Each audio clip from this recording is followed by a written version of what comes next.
here to give us some do's and don'ts of masonry, whether that's brick or terracotta or limestone.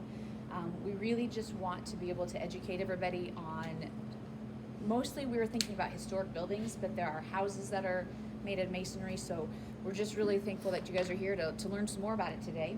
I will introduce our speakers. I will start with Mark Devilvis. He owns C&D Masonry out of Rippey, and he is the, I'm going to say, regional expert. Mark has owned, how long have you owned your 41 years doing masonry work? And contractors in his field are very hard to find, and he happens to be the best in it. So we're very thankful to have him here today. After our presentation we do here, we're going to go over to the building across the hall, across the way, and he's actually going to do a live demonstration and show you guys how to do some joint work, and that's valuable, so thank you. And then I also have Sarah Lemke with Main Street, Iowa. She is the design specialist there and has a wealth of knowledge in historic preservation and everything design. So I will turn it over to you guys. Awesome. Thank you, Katie. Well, I have to say, when Katie said, can you talk about masonry, I was like, how long? Because, I mean, I could talk about it forever. And that's the same with Mark. You know, we talk on the phone, we're like, oh, okay, we gotta go, but we're so passionate about this. So I'm thrilled to see all of you guys here today, and we're just gonna have a little bit of fun nerding out over masonry. So, Mark, do you want to give a little bit more background about your 40-some years? I didn't warn you. I put it on. So that's my background. So, my dad was a Mason, retired, and passed away as a Mason, so I learned it, honestly. I used to do a lot of commercial work, new commercial work, and I really liked working on the old stuff, just because they wanted to build it to last 100 years. They wanted to build it to last so other generations could enjoy it. And it seems like all the new stuff anymore is built to last 10 or 20 years, and they tear it down and build something else there. And it just seems such a shame that you put all that work and effort into something to watch it be torn down 10 years from now. So I would rather work on old buildings, trying to restore them, to put them back to their old way, the old glory of how they used to be. So future generations can drive by and look at it just like I do when I look at the work my dad did back in the 50s and 60s. I can drive by and enjoy what he did and that kind of stuff. So been doing it 41 years, long years, and I got started down here with these guys, and it's been really good, and I kind of traveled the state and where I can.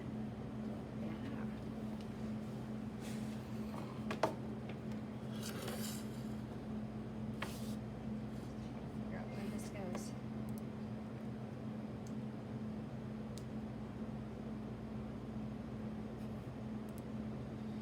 There we go.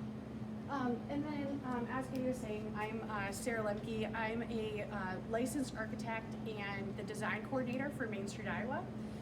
So what I spend the majority of my time doing is working on design assistance for the designated Main Street communities. It's generally about 50 to 55 communities within the state that are designated. We do take new communities every 2 years, and I believe Coon Rapids is coming up on Katie 5. Yeah, so it's one of our newer programs, but also one of our one of the programs that we're very proud of and has done a lot of just fantastic work here. Like I said, as design coordinator, I'm working on a lot of design assistance. That includes a lot of looking at things and trying to figure out what's wrong with them. And then also doing drawings and working on something that then you can take and go and run and do a project with.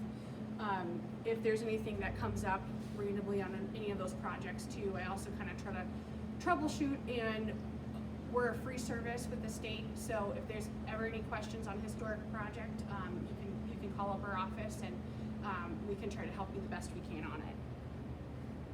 And I'll mention too, Keegan Hall, he is our new downtown building rehabilitation specialist, also with Main Street, Iowa. So we work together doing that work. And today we're just gonna kind of walk through a bunch of different, I wonder if there's stand standing right in front of that. It's in front of you and in front of that. Sorry. But yeah, today we're just going to cover why it's important to maintain your masonry, identify some issues, what to look for when you're looking at a wall in the whole building, understanding the causes of those issues, spoiler, mostly water, selecting proper materials when you do have to replace something, when you're repointing with mortar, the cleaning and repointing, just some resources like us in our office that can help you out, some interior considerations for historical appropriateness, and then the difference between ephes and stucco and kind of what are the materials we're working with here. So why does maintenance matter? Really because we want it to look as good as possible. We want the community to be really proud of what they see and have it look as much as possible of that wonderful community feeling that Main Street was when it was first built here. So we want to kind of play up that historic appearance and charm and really make the downtown look good. We also want to make sure that we're increasing the property value because this is really an economic driver, and it keeps you guys in business, it keeps us in business, it keeps everything going and ticking throughout the state. So Main Street Iowa is actually a part of the Iowa Economic Development Authority. We also have a lot of grant funding that goes into a lot of these projects as well. So that's really where the economic piece comes in. And then it's just knowing that maintenance is going to be less expensive and easier to do over time than coming in and doing one giant project. I hate to have it in a condition where you come to a building and before you touch anything, you need to put up emergency shoring. We don't want to see that. We want it to be in a condition already that we can go in and make the good improvements without having to go back in time and fix those past repairs. It also really is a good thing to keep, to make sure that you're keeping the building envelope well taken care of, because then you don't have any more problems that trickle through the building and mess up anything on the interior. And on Main Street specifically, we don't want anything to stop business when it gets into those conditions. It's also energy saving and ensures good structural integrity and really prevents a lot of safety hazards that we're seeing. You know, when we're seeing bricks falling out of buildings, this is the point where we really need to have the discussion about how can we kind of bolster our maintenance. So do inspect your buildings regularly. We want building owners always to know that it's not enough just to look at it every once in a while or look at it when there's a problem going on, but really every building needs to be inspected at least annually, just by the owner, by a contractor, have someone just walk around, lay eyes on the building and try to identify any troublesome conditions. So at minimum annually, but really seasonally and after any extreme weather. So anytime we have a big rain or anything like that, you really need to be walking the building at the minimum. Biggest thing, we're talking about masonry today, but masonry is connected to all the rest of the building. The first thing you really need to be looking at is your roof.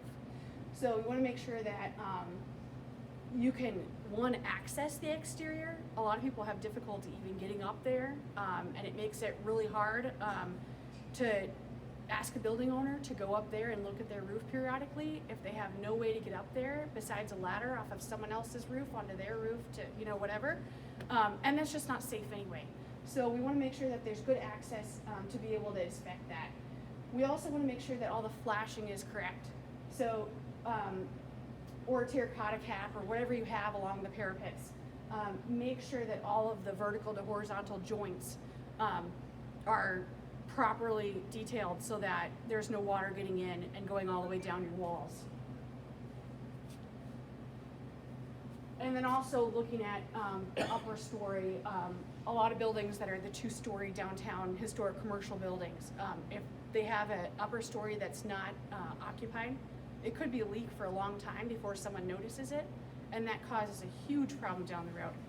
So just making sure that everyone's getting up and looking at the interior as well periodically. And something that I can't really stress enough, and that I worry about in my house all the time, is what about the gutters? What about the downspouts? Making sure everything's clean, all the leaves are out. You don't have ice dams when it's icy and you have that freeze thaw, all of that stuff. And you know, this really goes without saying, but painted surfaces, just making sure everything looks fresh, not only for the aesthetics, but to make sure that all of your materials are well protected, that that metal isn't rusting and that your wood isn't rotted. And windows, making sure everything is puttied and weather sealed, and there's no cracks in the glass. And you know, importantly, no places that birds and other things can come into this buildings. So do inspection regularly. Looking at the foundation, the basement is a huge issue.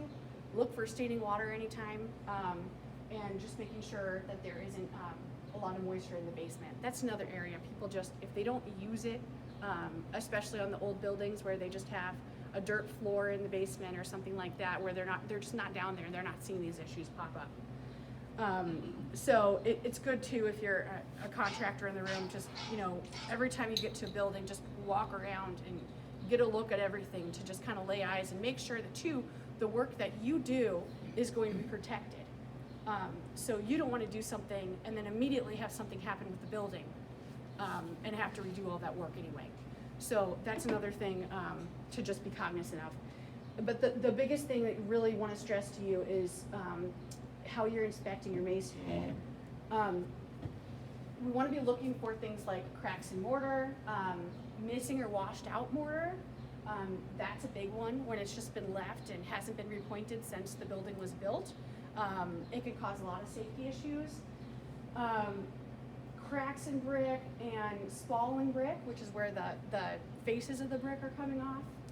And something called efflorescence, which is essentially just when it looks like white on the outside, a chalky substance on the outside of the brick or on the inside.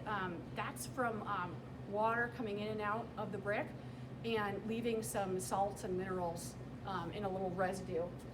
So always check for that too. And then if it is painted, we'll talk about this later, but if it is painted, make sure that the paint is sound.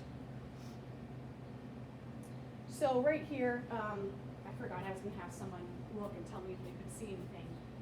But right here, this is a condition I just saw a couple weeks ago. And this is in Oskaloosa, and there's some brick that's really loose directly over the entrance to this apartment. So if this comes out, if anything happens, next rain, it'll just fall out, you know, right over the door. So that's a huge safety issue, and that's essentially just mortar washed out from it not being repointed and maintained well enough. So that's what it looks like up close, and I was there talking to the building owner. They were shocked when they saw that. They were like, "Oh, I have no idea." Yeah, gotta be walking the buildings. Okay, so now I'm gonna quiz, since I remembered this time. Does anyone see anything wrong with this? And I don't know if it's clear enough from the back. Do you want me to run this? Do you want me to run this? Stand up there? Oh yeah, that would be great. Thank you, Katie. Does anyone see anything? Mark's dying to say something. So if you hit the next one. This is that white, it's really hard to see on the green picture, but this is the white efflorescence that I was talking about here. That's really that in that area. There's also some other damage going on here. If you hit the next one. We also see that the width of these vertical joints are really, really wide, and they're not evenly throughout the wall. So then you have to go, okay, what's going on here that made that happen? Is it just normal settling? Is there something greater happening? And then you kind of have to go back through and kind of be a forensic analysis and say, where is the water coming from?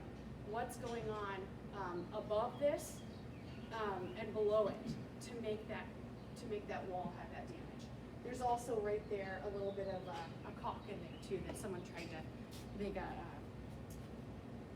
fix for it.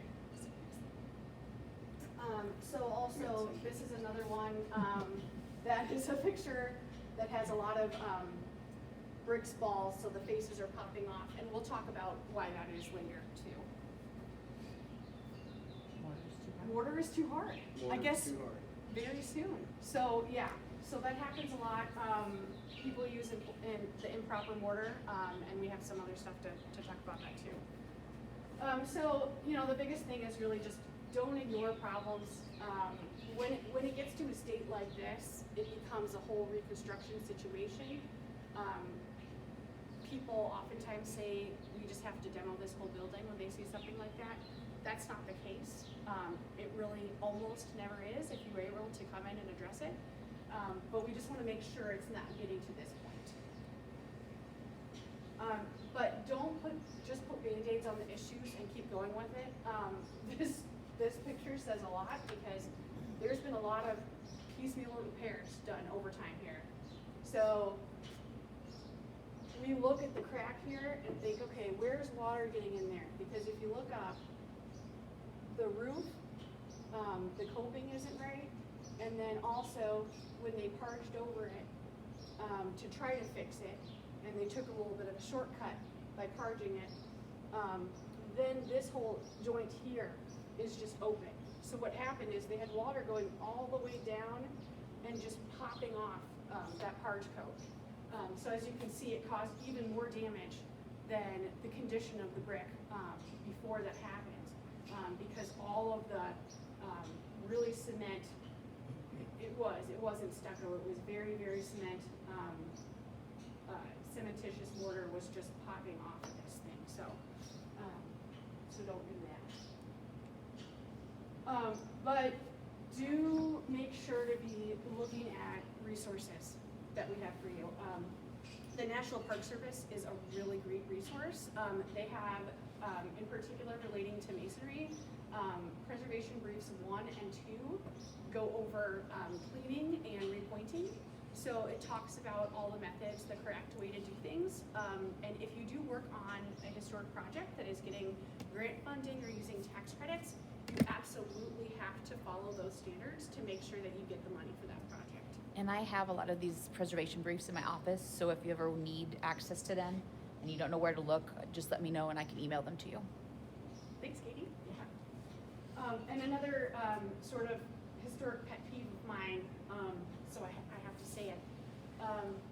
Design-wise, it's really hot right now to be removing plaster off of every wall on the interior because people just like the look of it. But that's actually against the Secretary of Interior standards, which is a standard for building rehabilitation. There's several treatments in that. One's restoration, rehabilitation, reconstruction, and now I'm blanking. I don't know which ones I said. Preservation, I missed that one. But yeah, so those different standards of how you treat something historically, this never would have been like that because everything on the inside would have been finished with the plaster. So removing the plaster, it does a lot of things. It even changes the way that the building itself responds to moisture and weather conditions by taking that layer on the inside off. And then matching. This is a hard one. Mark and I were just talking about this, but matching different kinds of brick. If you are needing to replace any bricks, if you see bricks that are missing bases, have huge cracks, things like that, look for a bunch of different things and try a couple different manufacturers and things like that, because finding the exact brick a lot of times it's really hard and maybe not possible, but you can get something pretty close, and then you can work with other design areas to get it to look right.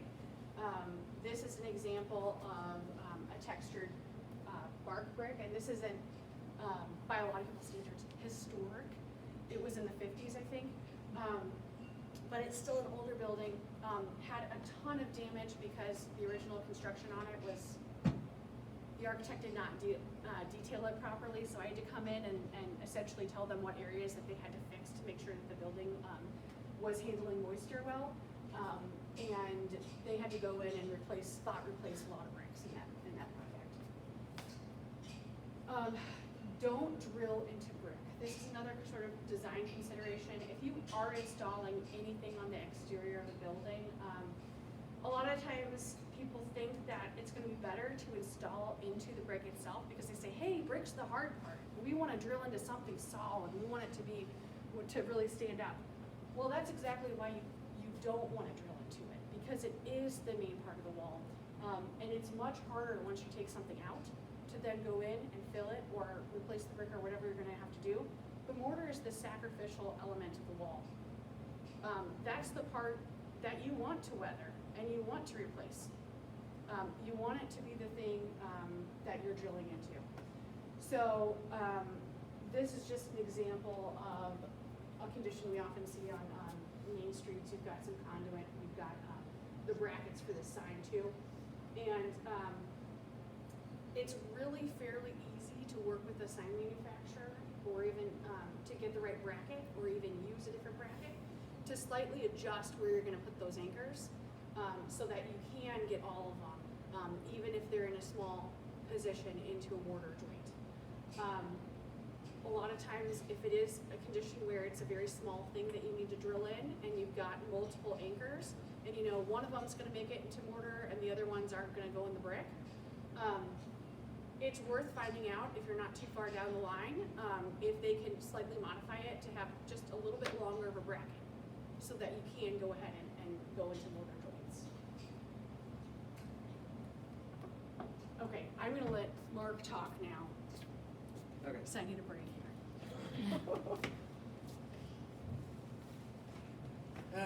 So when you got brick that are dirty, they either got effervescence on them, or they have paint, or they have old mortar, mold, whatever. There's just different means to clean them. First of all, you want to see what kind of shape the brick are in. If they're really soft and really, they can chip real easy and everything, you really got to be careful what you do. You don't want to use a power washer because you'll damage the face. You want to use a soft brush. Use the least amount of cleaner you have to use to clean it. I wouldn't use bleach or anything. Definitely don't use muriatic acid because it'll totally eat the mortar joints out. So that's not a good thing. You want to know what the color of the brick are because certain cleaners, if they're a light brick like a tan or a yellow, certain cleaners will turn the brick colors. So you'll end up with, like, if you used to use muriatic acid, like my dad used to, because that's all they had, if they used it on tan or yellow brick, it turned green. So you didn't want to use acid on those color brick. Now we've got better cleaners, better than muriatic, not as hard on them, not as harsh, easier on your hands. You want to know what the mortar joints look like?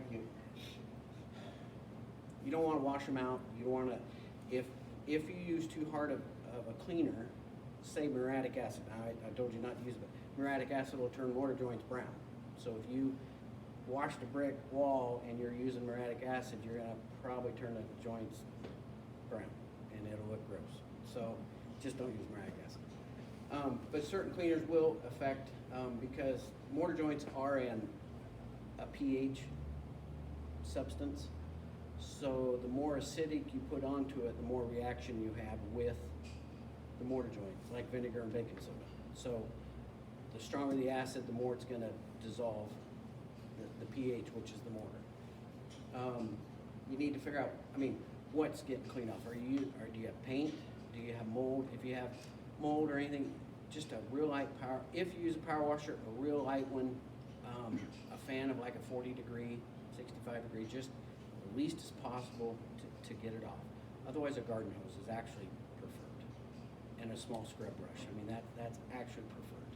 Because a power washer, I've got a power washer that will blow a hole right through a brick wall, and it's really easy to do, especially with these old buildings. The front brick are really hard.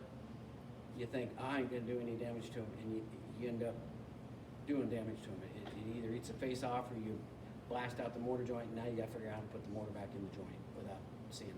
The side walls are very soft brick. They always were. They were the cheap brick. They were ones that were a couple cents cheaper, so they put them in between the buildings as a common wall. Because nobody ever see them because they're covered up with plaster. So you hit those with a power washer, and you're definitely gonna do damage to them. Whether you use acid or not, like I said, don't use muriatic acid. It's preferred not to use a power washer because most people just get carried away and it's really taking it off, and they really do a lot of damage. Best thing is a garden hose and a brush. Well, that ain't mine. That's yours. Oh, I was just gonna say, if you are gonna use anything, this is an example, just a really soft stream of water. And testing different methods, making sure that if you do a small inconspicuous area, if you are taking off paint or something like that, do it in an area where you're not gonna see it if it does have a weird result.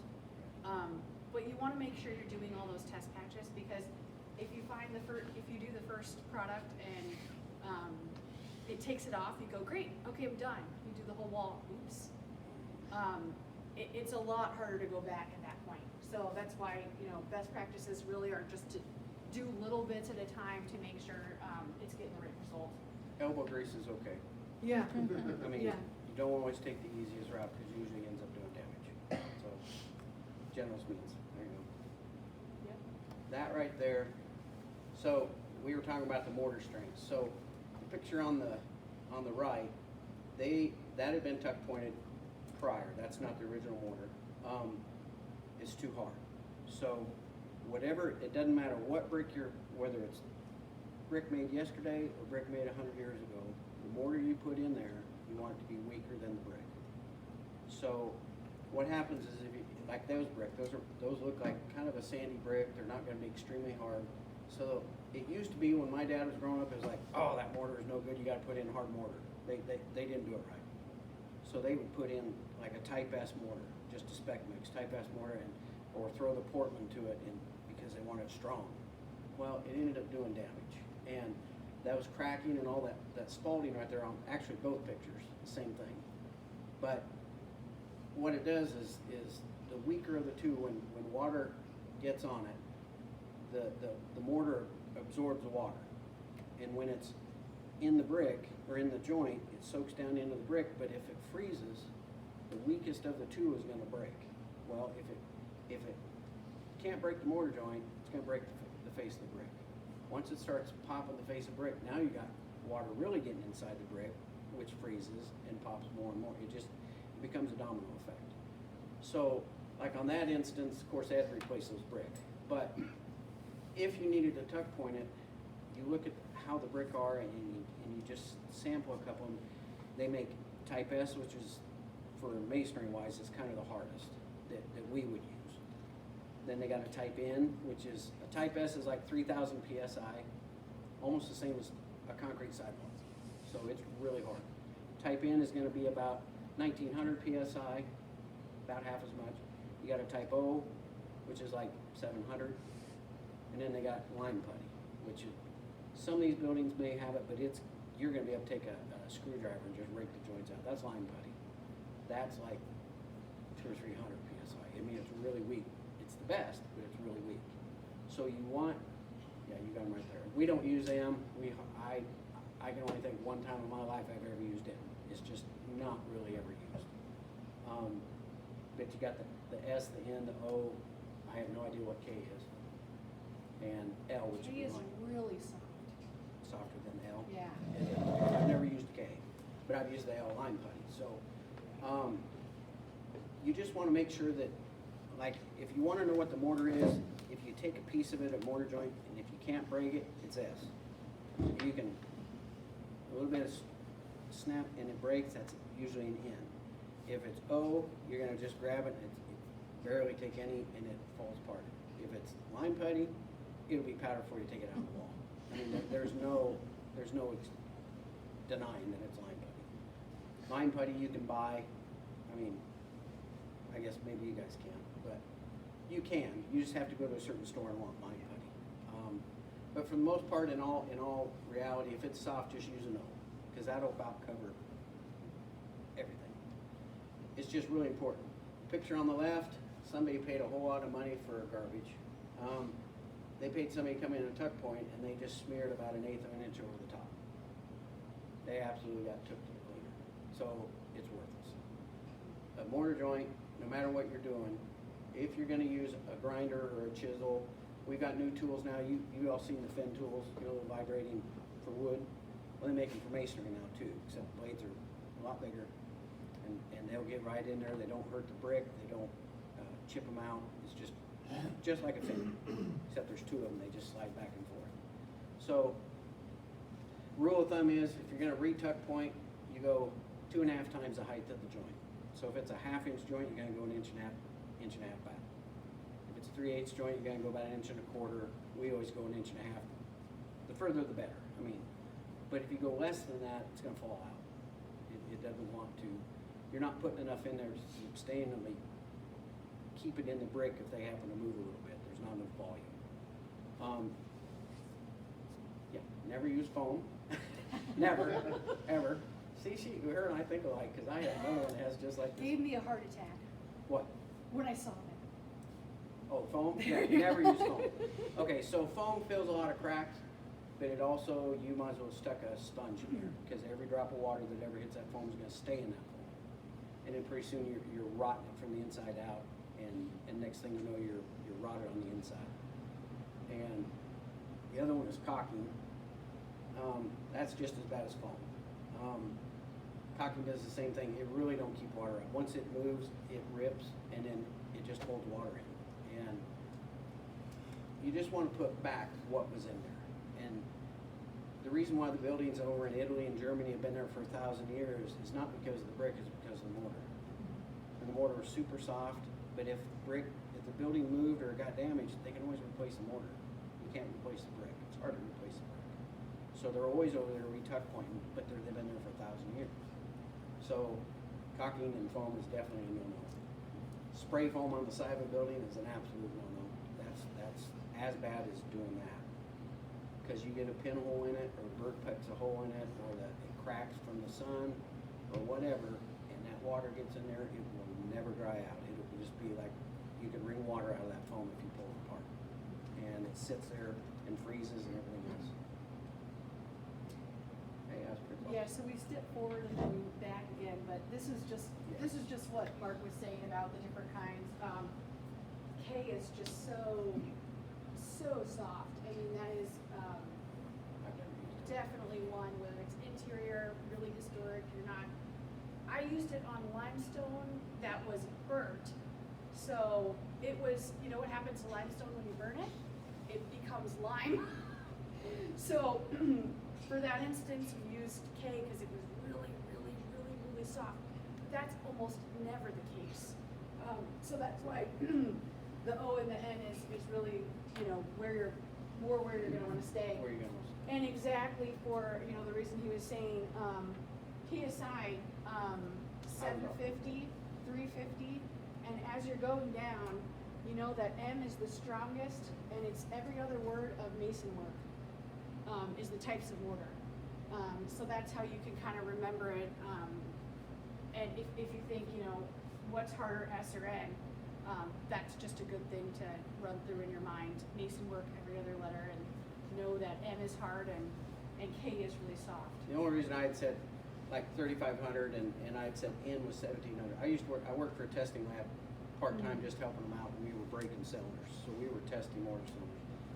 That's very conservative, because when we broke them on a hydraulic press, the S was almost pushing 3,000 PSI. Yeah. So, I mean, it was, but it all depends who makes it, who mixes it, who, did they add a little bit, were their shovels a little bit bigger, a little bit smaller? But we were testing like 3,000 PSI, and it was insane. I mean, it was like jackhammering out concrete. Exactly. And You go to the next one. So exactly what, oh, sorry, go back one.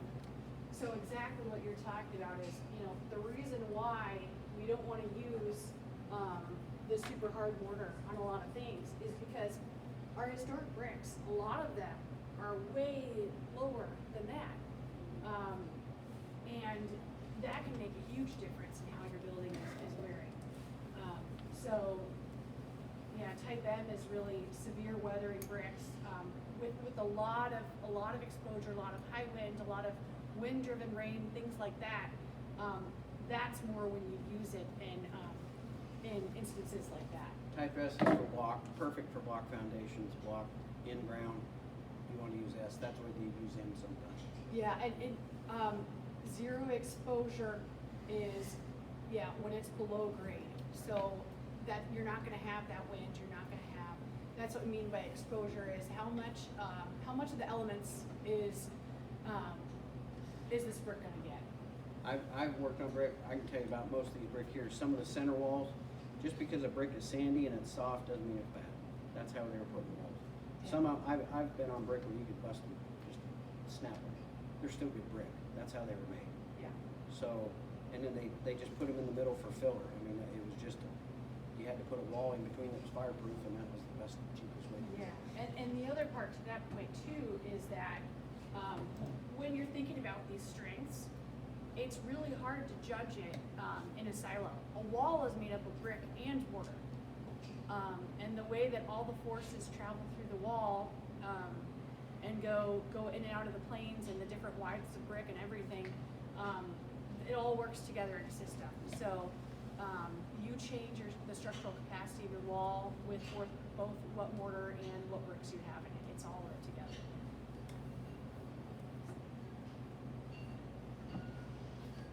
I would recommend not painting brick unless you absolutely don't have another choice. So what's happening is, so I really like the town of Albia. I do a lot of work in Albia. 70 years ago, somebody talked them into sandblasting basically the whole downtown square area. They came through and sandblasted basically every building. Well, then they realized once they sandblasted it, we made a mistake. And you took the finish off to these brick, and now they're going to absorb water. Well, a sandblasted brick, every drop of water that ever hits it will soak in, it will never shut off. So they had a problem. So then they got a bunch of people, they had some money, they put it together in a trust. They said, we're going to use this to paint the buildings now because that's the only way we can keep them waterproof, because they didn't have the waterproofers like we have now. So they start painting brick. So they painted them, they painted them, they painted them. They probably got half-inch paint on these buildings. But every time there's a little pinhole or a little crack or a brick moves and there's a crack, now the water gets in there, and now the water's inside the brick wall and that cannot get out. So now it totally rots from the inside. I cannot tell you how many buildings I went down there, and I can show you 50 videos of, you can just rake it out with your hand. There's usually 3 layers of brick. You can just rake the inner, just pull them out with your fingers, there's nothing left. Because they've sat in water for so long, because it can't dry. It's like wrapping a house with saran wrap. You're gonna get moisture and it can't get out. Well, if you have to paint it, like there, every 10 or 15 years, you're gonna have to repaint for the rest of that building's life. So you're best not paint. They make a paint now that is a masonry paint. It's breathable like Tyvek. It'll shed, if you gotta paint, it'll shed water, but it breathes. It's a last resort. I mean, I really wouldn't paint unless you have to. That's what happens usually. That's gotten water behind it because it's gotten in behind the paint. Now you got the effervescence bubbling out. And now the paint's stuck to a flour sack and it won't stick. So pretty soon the paint's peeling off and you got a mess.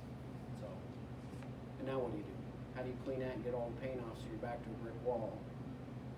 Or you gotta spray it and have half paint, half brick. You gotta turn around and paint it again, and you end up repeating the cycle all over again. Correct? Yep, exactly. Exactly right. And so this is just a little illustration of what a wall is doing. And how the weather affects it. So what we've been kind of saying this the whole time is water will get into the wall and it needs to leave the wall. Even if you think that there isn't water coming in and all the detailing on the exterior is good, you still have an interior conditioned space in Iowa. So the weather is what it is. If it's 0 degrees outside and it's 70 inside, and you've got relative humidity of 10 outside and 50 inside, that means it's even if it feels dry inside, it's still wet inside the areas. So it's going to find a way out. It needs to go out through this wall. It'll go right through plaster and everything as it was historically need to do. But if you put something, the next slide. If you put a layer, it's kind of hard to see on this, but if you put a layer of anything on the outside here, I made this up for someone that had put spray foam all on the side of their wall. If you have a really hard parge coat that's not correct too, it'll do the same thing. It'll get in there and it will just get trapped and do exactly what Mark was saying. So this is just an example of a condition, and I like this because I had all the photos for it, but in 2012, as you can see, the first time they went in, this owner of the building and bought it and said, okay, we're gonna do something here. We're gonna go ahead and just put a parge coat over all the rest of this wall. And then you can see from April 2012 to December 2015, that's what it looked like. It's about the same. Then from 2015 to 2018, again, about the same. 2019, they decided they wanted to paint it. So when they painted it, they totally wrecked it. They thought, this is ugly, we don't want it, whatever. But they used the wrong paint. They used a really impermeable paint and created actually a vapor barrier on the outside of their wall. So then from, I think it was 2019 to then 2022, suddenly you have immediate deterioration of this wall. And you're seeing huge chunks come off. And it was just ended up being in a way worse condition than it was in the first place, because they thought they just wanted to make a quick aesthetic improvement, just paint it to make it look better. And that's the result of it. So they ended up having to come in and basically then redo a parge coat and repaint with a paint that was more breathable. Another point about the breathable paint, murals, that's a huge issue with murals on brick, and a lot of times, you might come in as a contractor and have to deal with the aftermath of someone using the wrong thing for a mural. Ever sandblast, ever. Because like I said, right there, so if you wanna see a brick wall,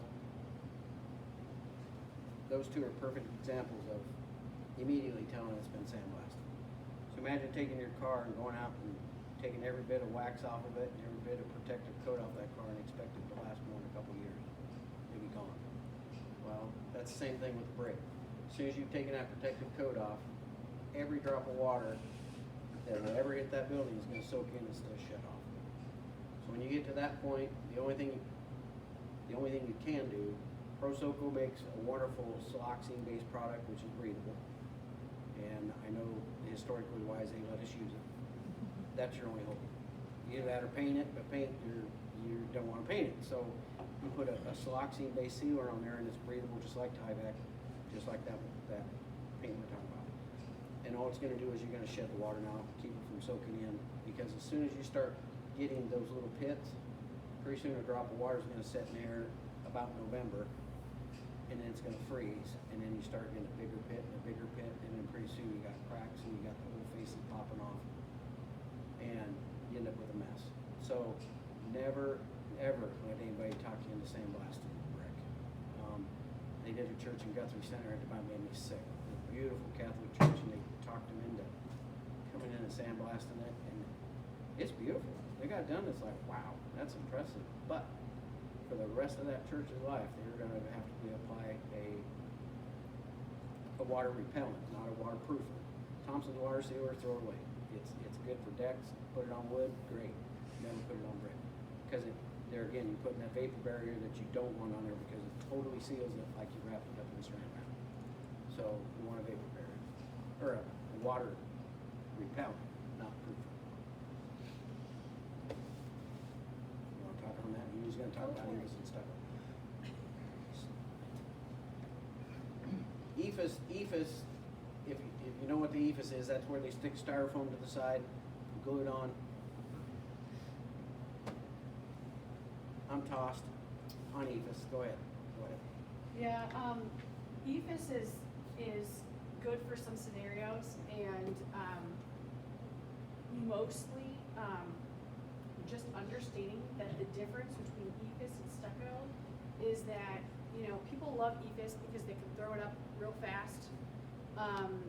And it's a panel system, so that's all you have. You put the panels up, you take care of the joints, and they love it. It's a lot less labor intensive, but stucco is really, it seems scary to a lot of people, but it's a lot easier than, you know, than you think initially, and it will have a lot longer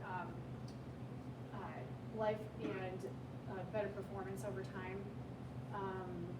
So yeah, that's kind of the difference between them. And personally, you know, if you ever have any brick, I would try everything you can to not cover that up. Because then, like we were talking about, you're just creating further maintenance issues and kind of putting a Band-Aid on the situation and pushing that problem off down the road. So one of the things that we found when we did our facade program is we had 2 buildings that they had used the EFIS system, and there was a water, it was not, water got behind it, and it rotted the wood, and because, so essentially, there used to be a window. The window was taken out, and they used this EFIS system, and it ended up just rotting the plywood behind it and doing damage to the inside of the buildings as well. So we have found in just this last summer that the buildings with the EFIS systems did not hold up, were not, just, it was just not a good product. So from that one experience, I would not recommend using it again. EFIS is, it's touchy. You got good applicators and you got bad applicators. Do your due diligence. If you have to use it, do your due diligence and make sure that they're putting on a good product. We did a home in Johnston, and it was a $3 million home, and they put EFIS on it, and in 20 years you could grab the studs and crunch them with your hands. It was bad. So they went through and replaced all the studs and sistered new studs put new sheathing on it, and we bricked the whole house because they weren't going to put the EFIS back. Insurance won't cover. Like if you have a home with EFIS, insurance companies, a lot of them won't write the insurance coverage for it because they've had so much problem. Gets moisture behind there, like she said, the cold and the hot, it's going to condensate somewhere. And where it condensates, it's going to be on the back side of that foam. And if it can't get away, it's just going to sit there and freeze and rot. And so you got to get it away. Stucco at least breathes. And also, if you're working on a historical building, nothing says this don't fit than an EFIS coat. Yeah, that's so true. I mean, it's like putting something brand new on something 100 years old. It doesn't fit the building where stucco does. It looks appropriate. Yeah. Mostly, the rule of thumb of using materials that were available when the building was built is just a good way to go, because then you know it's always appropriate. So this is just kind of showing what that EFIS panel is when it's cut into, and what kind of issues you have. A lot of times are, it's fast and easy to throw up, so a lot of people think, oh yeah, I can do that, I don't have to have any training, I can do whatever. They throw it up and then they realize they have the issue because they haven't detailed it correctly, or they have, they've done all of it correct, and then they have one area where they have to have some sort of penetration through the wall, whether it's a vent or you know, anything like that, and then they end up having that problem where they've done everything else right, but then they did this, and so it comes in through that weak point. There's also in the seams, in this wall, I didn't put a picture of it in there, but this particular wall, they didn't do the seam right. So then, because it's a monolithic material, the building was shifting as is normal. You know, every building moves a little bit, settles, but what happened was it just broke right apart at those joints, and then you had an actual exposed joint that wasn't protected on the building. And just the difference between stucco and plaster too is that stucco is always an exterior because it's a little bit harder. It has cement, lime, sand, and water, whereas plaster has the gypsum in it instead of the lime, so it's a lot softer. It's only for that exterior side. We'd already talked about the proper depth. Don't just go over the top because you're just wasting your money, wasting your time. And I've seen a bunch of buildings where they've hired a tuck pointer to come in and they just throw it up there, they just put it right over what's there. The owner don't know the difference, they walk out and they think, wow, that looks fantastic, and in a couple of years, these little skinny little pieces are falling off because there's nothing to bond to, there's no depth to it. And you always, like I said, 2.5 times the width. You're best if you don't use a grinder. We do use grinders. We did next door here because the mortar was hard enough. I couldn't use that Fez tool thing. So we end up using a grinder. You just got to be really careful with grinder, especially in a historic building because brick are softer. And one slip up on that grinder and you cut a groove right through the brick, and now you're figuring out how to make it look right. And yeah. So that's the gospel according to me. Don't sandblast. Never sandblast. Don't use caulking. Don't use spray foam. Don't use a water sealer or proofer. Use a water repellent. Never use muriatic acid. Don't use house paint. And don't do brick work under 35 degrees or you're wasting your time. And don't hire anybody who does do it. So if they come in and say they're going to do it and it's 5 degrees outside, wait till spring. It'll last another 6 months. And actually, it did cost me a piece of jewelry. My wife did my thing, and I said, how about if I give you a piece of jewelry? And she says, yeah, sure, go ahead, whatever. So she made my little presentation, and I bought her something for her anniversary. So I gave it to her, and she was like, yeah, sure, and I gave it to her, and so, yeah, it did cost me a piece of jewelry. So. I'm a bricklayer, not a computer guy, so all the pictures and stuff was her. Mark, I was just figuring out if I could do a presentation to get jewelry for my husband. And I was like, what can I present on so that he can get me something? And then, too, just want to kind of leave you with this of, like Mark was saying, work with the right people.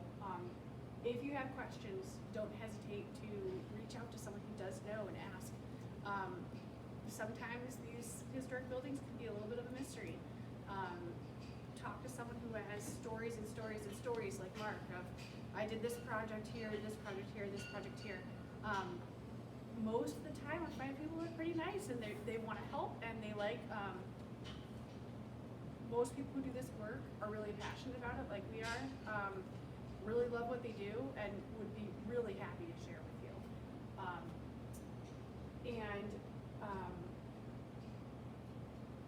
Engineers too, if you ever feel comfortable, reach out to an engineer, architects for figuring out how to get the design right on the building. And like what Mark was saying too, I am not a product rep at all, but I will say Persoco is pretty good. They have a lot of great products that are really good and sensitive for historic projects, and they're reps because they're selling this stuff. They will talk to you and find the exact right product for your application because it is their job to do that, and it's good for them because they get your business when they get you the right product. So you can always reach out to them as well. And then just a final word on saying, think ahead, look at your conditions, make your treatment plan, select the proper materials, remove water to the right depth, mix it appropriately, repoint, and then finish the walls as necessary to complete your project, and you'll be in good shape. If you're wanting something done, don't go. Check your people out. Don't go with the cheapest bid. I'm not saying it, but if cheap is good, free is better.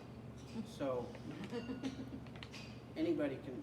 I mean, a monkey with a tool can do it just as good as a guy can do it bad. So I mean, anybody can do it bad. But once they do it bad, then you got to deal with the consequences of them doing it wrong. I can't do it all. My body ain't gonna let me do it all. I would rather tell somebody how to do it correctly and come and help them and show them how to do it because I know I can't do it all.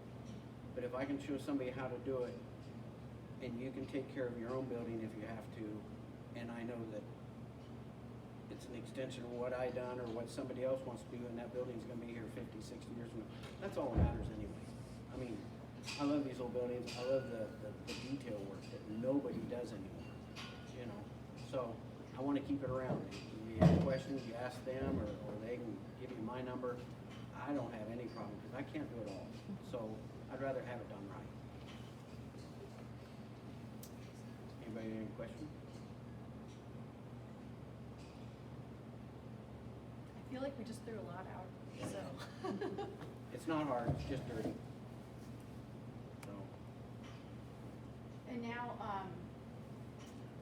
maybe we'll take some more questions too, if anyone wants to ask at the demonstration and everything, but, our wonderful Mark is going to show us how to do, I know, I made him blush, I You're good. put his picture up there twice, and then I said he was wonderful, but, yeah, so now we're gonna go out across the street and look at that. And we'll actually be we'll go in the back, the alley side of the old Chuck's place, to do some work back there. Mark's already gone back and prepped the area, so if you Okay. guys wanna follow Mark over, he'll give you a live demonstration. all